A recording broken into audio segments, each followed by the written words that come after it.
You're so sikat. Yes. Okay, dito ba ulit?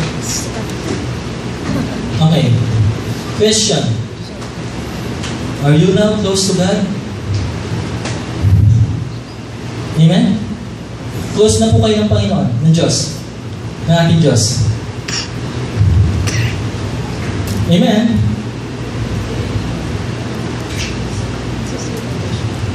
The Bible says,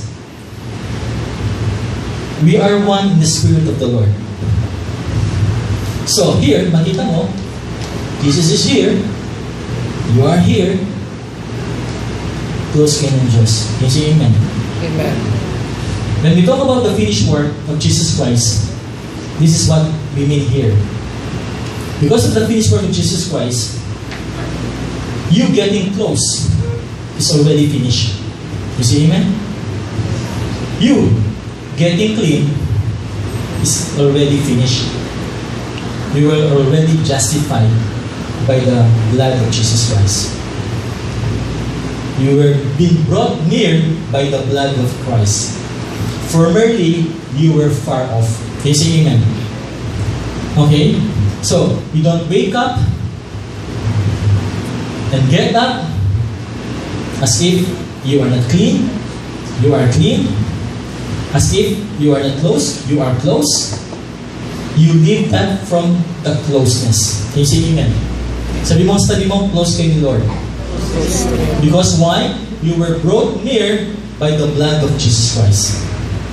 Amen? When you start saying it's all about Him, huwag mo nang isipin, no? It's all about Him.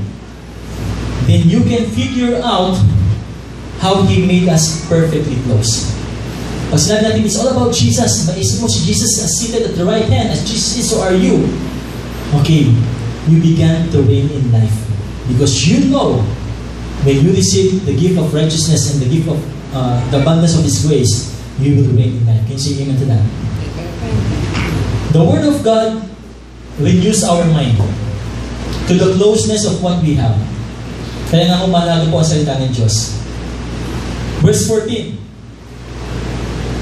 For He Himself is our peace. Ang Diyos ay hindi nagad sa atin. He is our peace. Who have made groups. Sinabi ko kanina, the Jewish people, the Jewish group, and the Gentiles, who made both groups into one. Amen? And broke down the barrier of the dividing wall by abolishing His flesh, the enmity, which is the law of commandments, contained in ordinances, so that in Himself He might make the two into a one new man. That's why we are called a new creation. Thus, establishing peace, and might reconcile them all in one body to God through the cross, through the finished work of Jesus Christ. By it, having put to death the enmity. Wala na po ang law. Amen. The law was obsolete because that was the law given to Moses. Okay, the law was given through Moses, but grace and truth came through Jesus Christ. So we are not under the law. We are not under the supervision of the law. The law was nailed to the cross. Amen. I hope it will be clear to you. If people will invite you to get closer to God, you are already close. Sabi mo, you are already close. You are already close. Amen. Amen. By one offering, He has made us all clean. Verse 17. And He came and preached peace to you who were far away, and peace to those who were near. Who were far away, those are Gentiles. And peace to those who were near, those are the Jews. For through Him, we both have our access in one Spirit to the Father. Yes, amen. Next verse. So then, you are no longer strangers and aliens. Who you are right now, you are fellow citizens with the saints and are of God's household. Amen? So, tignan mo yung katabi mo.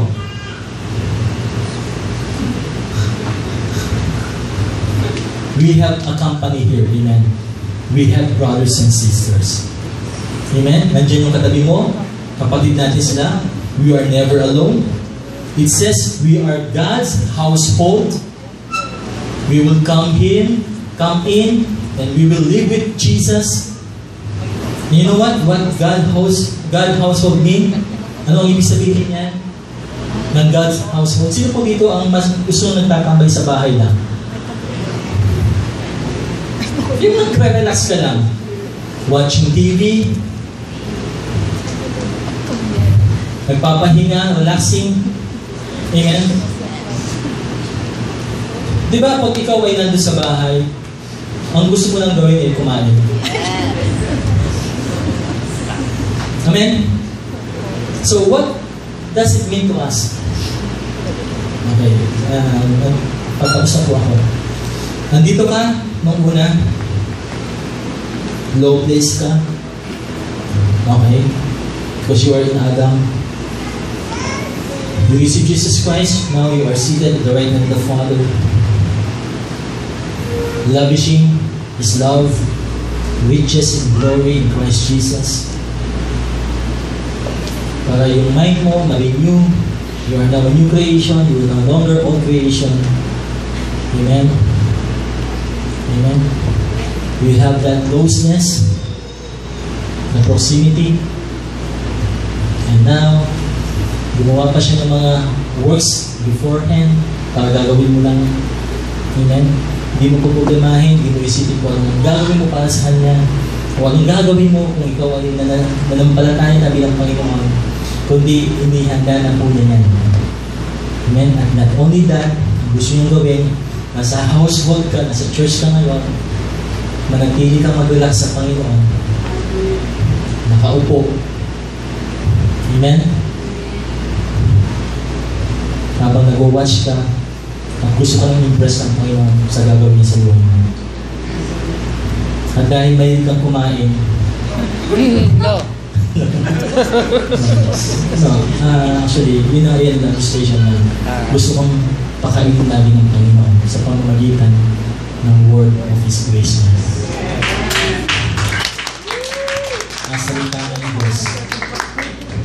Kung gusto mong kumain, tamang ikaw yung nakatulas. Yun ang works na gusto niyang gawin sa atin. Thank you, Lord. Have faith in Him. Relax in the finished work. Don't struggle. If you have a problem here, then there's a heavenly solution. God is with you. He will never leave you nor forsake you. Of the things na kailangan mong gawin, nandito ka. Amen. You have, anong wisdom na makukuha mo dito? Sabi ng Bible, 1 Corinthians 1:30, Christ is the wisdom from above. From above. So if you lack wisdom, Jesus is your wisdom. You need to think from the throne. Because you are no longer in these low places. You are here at the high place together with Jesus. Amen. Amen? Nandito ka.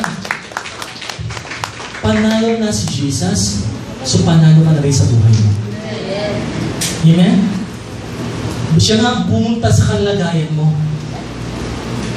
With His divine nature, hinubad niya yan para pumunta siya dito. Divine exchange. Nandito siya para yung kalalagayan mo dahil hindi mo maisisave yung sarili mo. At ngayon, Jesus died for you, crucified, resurrected, seated. Now, as Jesus is, 1 John 4:17, you are also here. Can you say amen? So, kainin mo salita ng Diyos. Amen? From the tree of life, surpassing greatness. Amen. Verse 20, having built on the foundation of the apostles and prophets, kasi lahat ng mga prophets before, they talk about the shadow of Jesus. Now we have the substance. As sabi dyan, Christ Jesus Himself being the cornerstone. Amen? Verse 21, in whom the whole building being fitted together is growing in the holy temple in the Lord. You know what? You don't need to clean yourself for you to go to the temple. you are already filled because of the finished work of Jesus Christ. Amen? Because sometimes ang mindset natin, Lord, bago ako pumunta sa temple mo, bago ako mag-church, ayusin mo muna ang buhay ko. No, sabi dyan, the mere fact that you have received Jesus Christ, you are already filled. Renew your mind, you are no longer here, you are already filled. Amen. Hallelujah. This is the safe place. Kaya tayo lahat dito, the whole building, okay, being fitted together, okay, alam mo ko, hindi mo po problemahin kung anong nangyari sa katabi mo, alam mo, we have one common denominator that we have Jesus Christ. Ano man ang nangyari sa Kanya, yung past niya, ano man nangyari sa Kanya, wala na, it doesn't matter. Kasi titignan mo ngayon, yung kung sino siya ngayon, the spirit man, yung totoong nangyari sa buhay niya. Hindi mo siya i-judge kung ano yung mga ginagawa niya kasi hindi na siya yon. Amen? Yung spirit man niya, binago ng Panginoon, renewed na, new creation na siya, ganun mo siya tignan. Amen? Lahat tayo dito. We are fitted together and we will grow into the Holy Temple in the Lord. This is the safe place. We are secure. Can you say amen? Amen. Verse 22, in whom you also are being built together into a dwelling of God in the Spirit. Can you say amen? So what do we see today? Again, prepositions like in whom, okay? Makita natin ulit. Brother Marcia, pakita mo ulit. Okay? Yung pinakalas na. Yan. Again, so what do we see today? We are in Him. Amen. Sabi mo nga, we are in Him. We have been raised up and seated with Him. We are saved through Him. Amen. Everything we have in Christ is by Him. We are of His household. And everything we believe was based on Him. Jesus Christ is the author and finisher of your faith. Can you say amen? Okay. And the Lord thoughts, minsan dumating sa buhay natin. Yung mga bagay-bagay na minsan dumating sa isip mo. You know, gusto yung malaman kung paano ito ang ma-counter? Ano ang sikreto? The secret for these thoughts, yung minsan na isip mo, am I really blessed? Am I really healed? Do I have a bright future in Christ? Will my family be restored? Will my business thrive? The secret here is itong lotus na yan, naisip mo, they never built on Him. They never built on Him. Amen. They are always built on you. Amen? Why? Because the enemy, the devil, wants to build something on you so that you will strive, you will perform. Ipaparimay niya yung past mo lagi. Hindi ka, ano dyan? Ikaw na yan eh. Paparimay niya yung record mo nagawa, your ability. Gusto niya mag-rely ka sa sarili na kakayahan.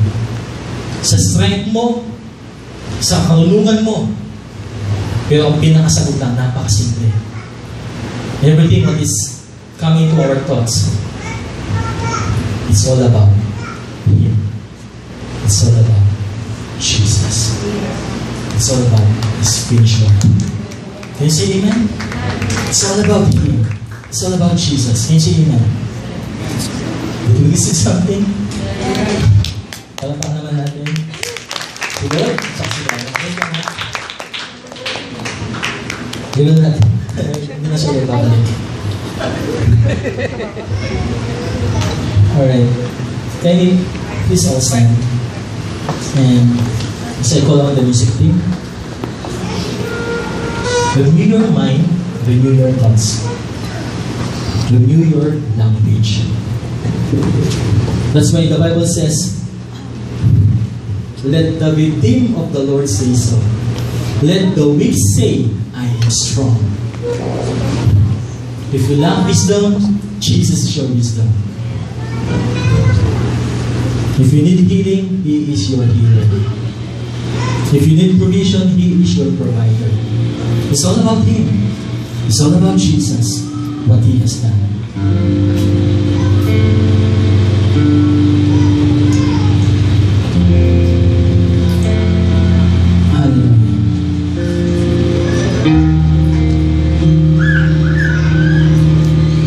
Can we just close our eyes right now and feel the presence of the Lord as I pray? Father, we thank You for the simple truth. We just need to be reminded that this gospel is all about You. It's by You. It is through You.